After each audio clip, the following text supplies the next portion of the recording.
This is the second in a series on the Ethnic Armed Organisations, or EAOs, of the civil conflict in Burma, also known as Myanmar. If you want to see part 1, which covers the origins of the war, see the link at the end of this video or in the description.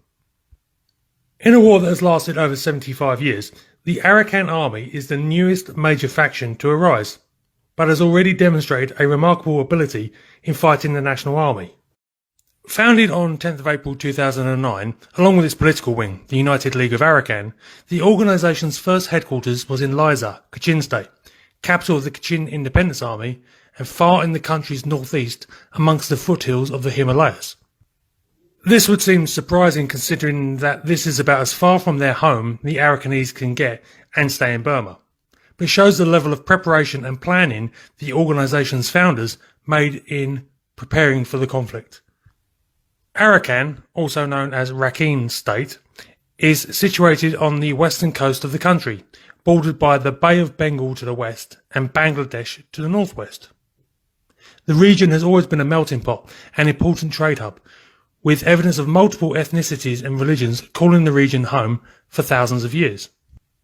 The majority of the population are Arakan Buddhists, though there are a number of other minorities, noticeably the Muslim Rohingya, who tragically came to the world's attention when they were largely driven out of the area in 2017 in a campaign of ethnic cleansing.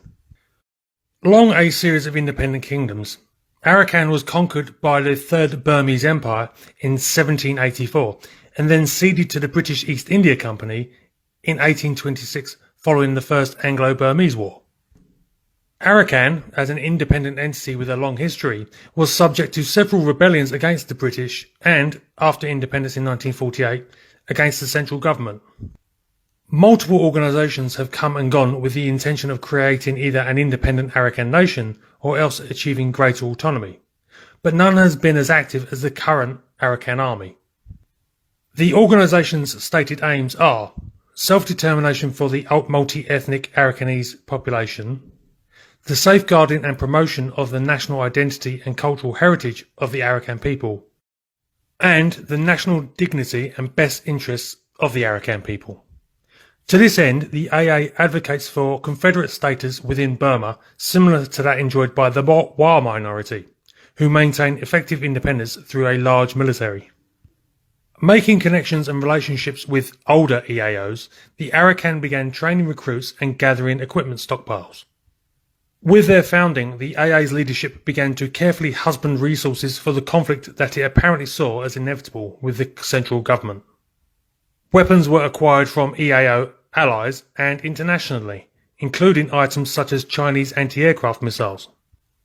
Though initially avoiding conflict with the Burma Army in their home territory of Rakhine State, the AA began to gain combat experience for its new army by fighting alongside other EAOs, particularly in Kachin State alongside the KIA and the Ta'ang National Liberation Army after the Burma Army attacked that area in 2011.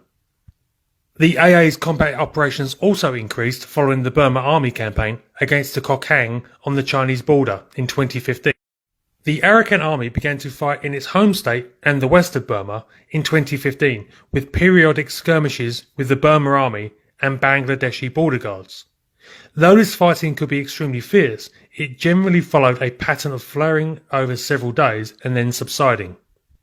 This pattern was broken in January 2019 when the AA launched a major assault on 4 police stations, signalling the start of effectively a state of war between the Burma Army and the AA.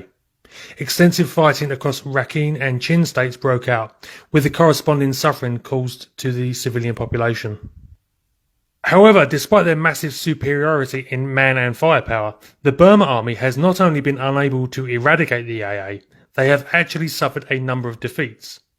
The Arakan Army has shown itself to be highly effective in its operations, utilising modern communications, including secure messaging apps, to win the intelligence war, allowing them to dictate when and where battle is met. The Burma Army has resorted to a brute force methodology, employing indiscriminate artillery and airstrikes and committing human rights abuses. The fighting continues at this time, despite offers of ceasefires that break down almost immediately or are refused by the other side. It remains to be seen if the Arakan will achieve their goal of more autonomy, or whether the Burma army will eventually succeed in eradicating the movement. What is sure, unfortunately, is that more misery and suffering is going to be incurred by the people of Western Burma. Hope you like the video. If you enjoy the content I'm making and want to support the channel, please consider buying my book, Desert Sniper. Links to Amazon are in the description. And if you have anything to say on the topic in the video, leave a comment. I do try to read them all. Cheers for watching. Bit of luck, I'll catch you later.